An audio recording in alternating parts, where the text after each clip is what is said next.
When most people think of Atlantic City, they focus on the glitz and glamour of the casinos.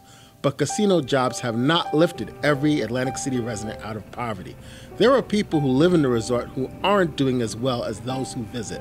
This is a city where nearly half of the families with children live in poverty.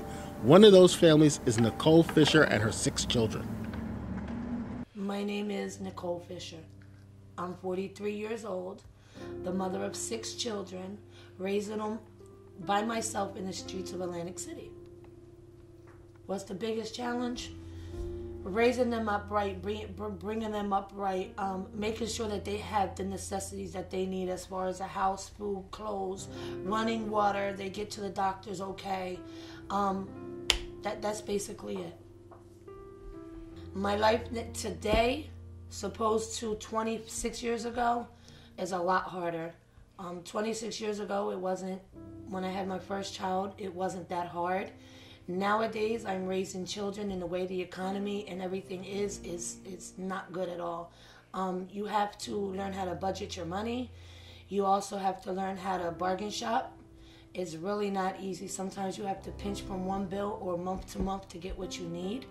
So it's an everyday struggle, but with Jesus on my side, I'm good. I was born and raised in Mullica Township, New Jersey. I lived with my mother and my older siblings, 5 older siblings. At the age of 13, I moved out and got married to my daughter's father, which we're now legally separated and divorced. We have 1 child in that marriage. Life was grand back then. I didn't have no worries, no nothing. It didn't happen until I started getting out on my own and experiencing and taking on a lot of responsibilities. Nicole Fisher starts her day like most people, except she has 6 mouths to feed, 3 biological children and 3 of her sister's children. If I don't have enough food, I really stress, and I'll go without just to make sure that they have. If it means pull something together, I pull something together. Not every morning do they want to eat. I'm surprised they wanted to eat today. I do have breakfast bars if they want, or Pop-Tarts, or a waffle or something, but a full course breakfast I don't make every day. On the weekends I do. It's scarce at times because the kids don't have food all the time. You know, a meal should consist of a starch, a protein, a meat, juice. Sometimes we just have oodles and noodles and sandwiches. I mean, to many people that's a meal because a lot of people don't have. But to me, personally, that's not a meal to me. But you got to make ends meet of what you can with what you have. I'm going to start the waffle, so don't be too long.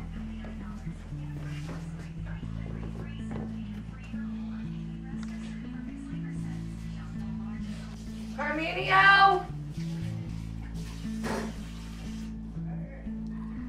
Come on, your breakfast.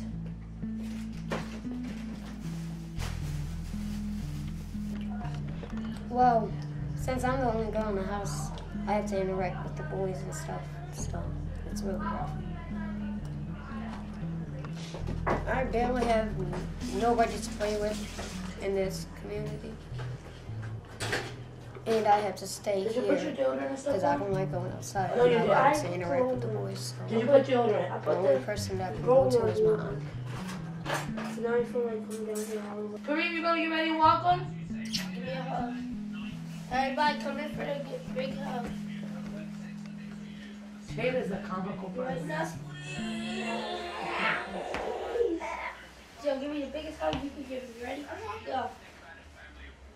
All right, come on. He's strong. I thought you All right, could. have a good day. Put your hood on. You're not wearing your coat? All right, go ahead. You ready? Wait for Kareem to get this coat on. Oh, is he going to pour me in on my butt? Yes.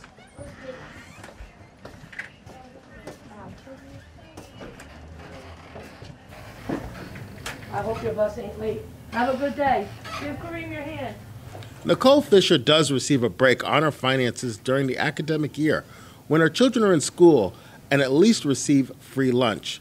The percentage of school children eligible for federally subsidized meals in South Jersey is surprising. 52% in Cape May County, 58% in Atlantic County, and 71% in Cumberland County. New Jersey schools received $98 million in federal funds to subsidize breakfast for low-income children last year.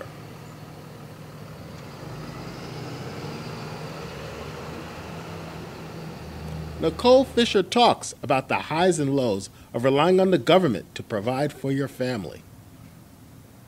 If I had to do it over 10 times, I would do it over 10 times. Back in January, I was getting $9.73 a month in food stamps. Because my income went up $50 starting in March, they cut me down $300. So right now I'm only living on like $703 a month feeding myself and 6 kids, which 2 of them kids are grown men. They eat grown plates, grown portions. So now I have to, when I cut myself and worked around me budgeting my food stamps 2 months ago, I have to really, really budget myself now. Like, I really have to catch sales, or I have to go shopping for bulk at one time and then save to see if they have a sale later on, which I don't like. When I go shopping, I want to go shopping and shop for the whole month, get everything I need at once. I don't like to go part-times. So the way the economy is going now, it's going to, and making the kids, it's going to really suffer. The kids are going to suffer.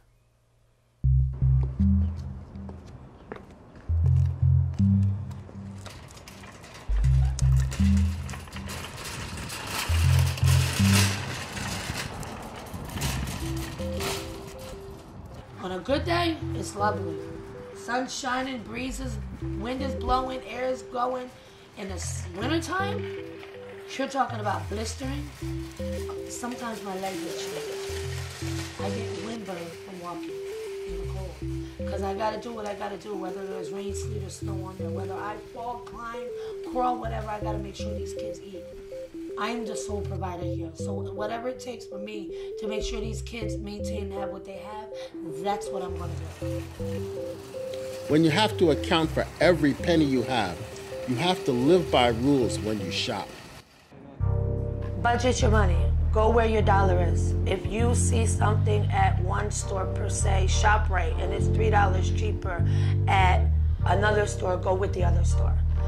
Bargain shop. Hit the sales. Get your Sunday coupons, get the papers that the people walk around and toss on your porch.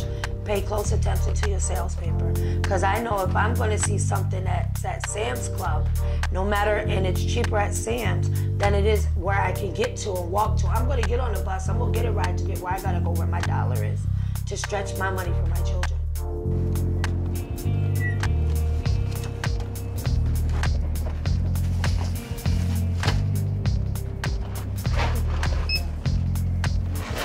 Poverty has been a growing way of life for Atlantic City families. The poverty rate for families with children younger than age 18 was 45%, more than 3 times the state average. Despite living in poverty, Fisher has kept her family together. She believes her actions serve as an example to all her children of the importance of helping others. Where I leave the kids at.